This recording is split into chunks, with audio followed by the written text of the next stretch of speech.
Speaking of sides of beefcake, over this past weekend, Survivor Series, the WWE pay-per-view, aired, and it looked like a pretty unmemorable card to begin with, and in reality, it was a fairly unmemorable card. The card was a little... Until we got to the end. Well, let's go over the undercard first. I did not watch most of the Ambrose Wyatt match, which had some interest.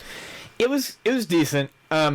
You know what? These are two guys that I really want to work well together, and I think they've got a good match in them. And I didn't get that out of them. The fact that it ended in a DQ, it was not.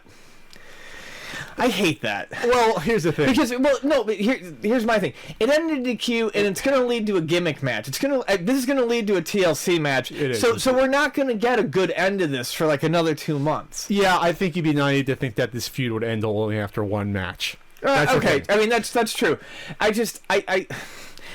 You can end a match better than a DQ.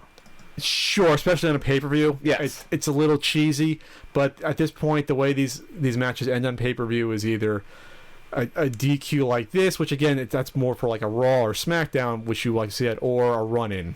But they broke up the Wyatt family, which to me was a big mistake at this point. I don't agree with it. That's a whole other issue. So this is... We don't have to get into this, but you disagreed with... I thought it was wrong for them to break up the Shield early, but I agree with them for breaking up the Wyatts. I don't think Bray can really come into his own until he's his own wrestler. And I don't think Bray can really come into his own until his gimmick at least changes slightly. We're getting off on a tangent. Yeah, I know. But my feeling is it always behooves any federation to have one strong heel stable that exists. Okay, that's fair. And right now they don't have any. Sure. And actually they don't really have a face stable either. They don't really anything going on right now. No, actually everything is kind of... They have if you call the Authority, was a heel stable, and that was brought together as patchwork. They're not going out all together all the time. Right. That's the difference. Versus the Wyatt family who are running roughshod. They don't do promos together. They don't have a combined theme song. Yes, they don't have a combined theme song. No chance. That's what she got. They didn't have all vignettes for 2 months leading up to them. So I mean, that match was... I wish it had been better. It wasn't awful. How about the Nikki Bella match against AJ Lee? That was a strange sort of choice, and I don't know what they're thinking there to having the huge Bella breakup, which was going over like 4 months, involved Stephanie McMahon. It involved the firing of Nikki, which was a good backstory for her. It actually made sense for how she gets mad at Brie for batting her, and she was only do that because of Daniel Bryan being injured. And so all of a sudden, she makes her life hell. She loses cleanly the month before. Brie, the good Bella, to Nikki. And then she's serving as her basically slave for a month on TV, and then all of a sudden they're back together and happy. Yeah, it's just like I don't like. That's a really bad Russo-esque swerve that I didn't like to see. I haven't seen something like that happen in a while. That made no sense at all. My feeling on that, I'm not going to spend a lot of time thinking about it. Is either it's a very bad Russo-esque swerve, or it is another swerve waiting to happen so that... Double swerve? Right, so that Brie... So Brie gets the belt somehow? So Brie gets the belt. So that Brie fights Nikki and then beats the shit out of her for making her slave for a month. And it's really not worth talking about more than that, because... The only interesting thing about it was they did a callback to the WrestleMania a couple years before when AJ kissed Daniel Bryan before the match, turns around and gets kicked in the face by Sheamus and loses the World Heavyweight Championship. It was a callback to that, which that is good. They're starting to do little callbacks and things a little bit more in WWE. They're starting to reference past events a little bit more, which even 5 years ago they never would. They're trying to even reference things from the year before. That I like.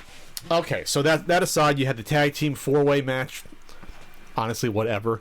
I don't know how so quickly the tag team division the past year went from really good to now I don't care anymore, but it has. It kind of has for me. I think a lot of it for me is they're slow in sending up NXT guys, and the tag division in NXT was really, really good. It still is pretty damn good. WWE, like Raw, SmackDown, desperately needs some of those tag teams from NXT. The problem is if they do that, then NXT is going to be left without a tag division, and that's been a very big part of NXT, is that they've done equal focus on main eventers, the NXT Women's Championship, which is light years ahead of the Divas Championship. I mean, it's just fantastic matches that you're getting on there with... Even with Paige and AJ? Well, Paige and AJ are good, but I'm just saying, like, you've got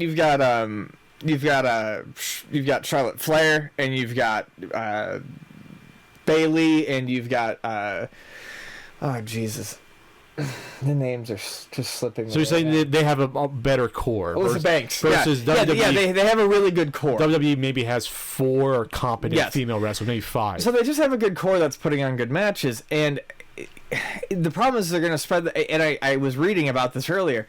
There's fear that the WWE is spreading themselves too thin, roster wise. They don't have enough workers to go around between NXT and main event, and Raw.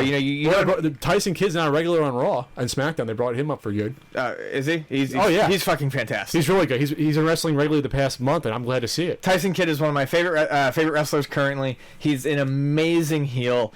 He's still wrestling regular in NXT though. He wrestled just last week. And he does both. Yeah, it's cool. He comes to the ring wearing the Beats headphones, basically. No, he's awesome. He's a cocky heel, which is good. But my problem is him and so the big NXT heels kind of right now are they're working on turning Adrian Neville into a heel, but the big NXT heels are Tyler Breeze and Tyson Kidd, and both those guys are too likable. They're rock type heels. People cheer for them. They like them because their characters are kind of I mean, they're assholes, but they're funny assholes. They're likable assholes. So anyways, back to the main point.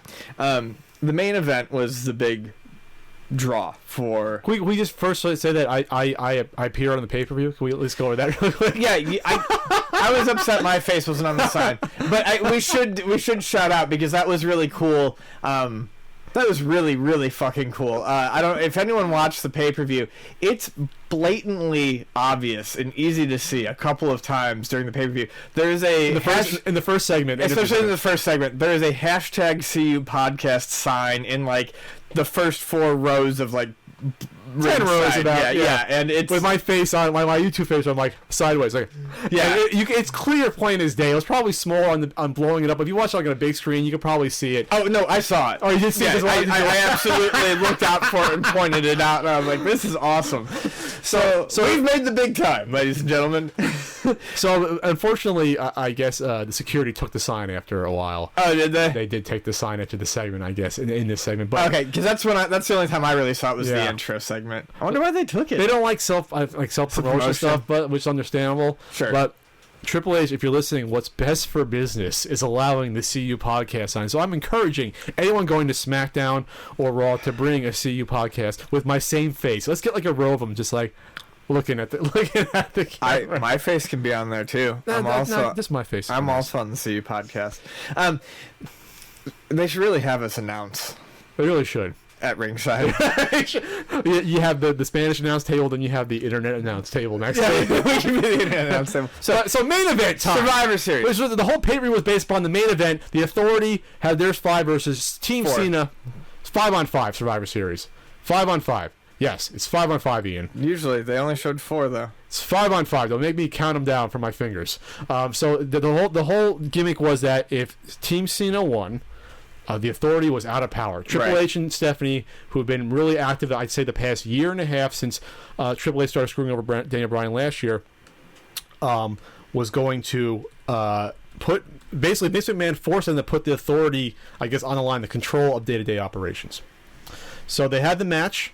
It was like a 40-minute match. It was a long match. It was really long. It was the majority of the pay-per-view. It was a good chunk. Maybe 45 minutes. I would say closer to 45. And, I watched just about all of it, and I was pretty entertained by it. I had a lot of issues with it being overbooked, which we can talk about. I had a lot of issues with the referee not enforcing any of the rules of the match. We will talk about that as well.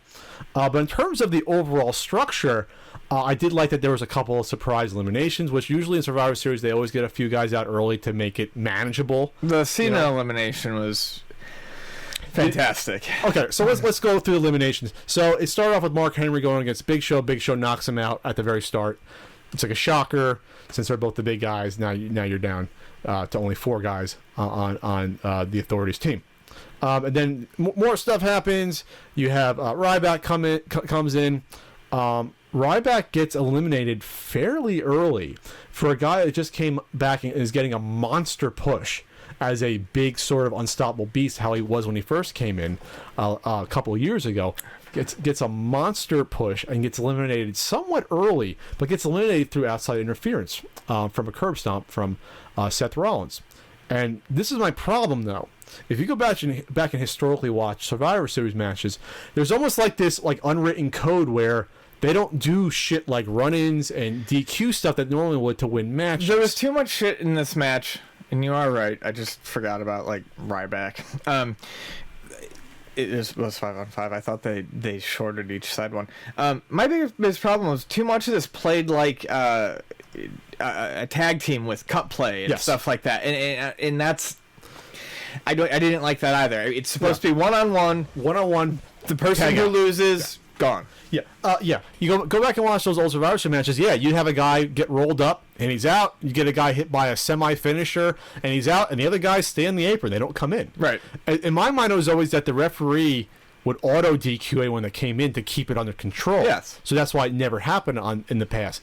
But this referee didn't DQ anyone, and it became blatantly obvious that there was cheating on it. I know you're going to say it's fake, yes, but it's that suspension of disbelief of the story of the match that really got thrown out for me, I'd say halfway through. That, all right, Rollins is doing this willy-nilly, it's a clusterfuck, there's no order involved here, and at that point, the whole point of the Survivor Series goes away. The whole point of the match sort of left me. It doesn't mean it couldn't be a good match or you can't consider it a good match, but I can't possibly consider it a Survivor Series match. Yes.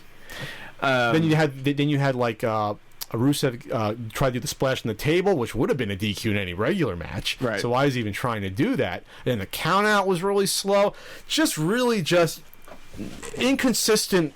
The rules of wrestling you hear about, inconsistent rules of wrestling happening here, especially at the end when Triple H starts pulling refs out and knocking them out, which should be an auto DQ. Even just pulling a ref out, that could be a disqualification right there. And when that stuff starts happening, then all right, it's totally meaningless. The rules of the match, totally meaningless.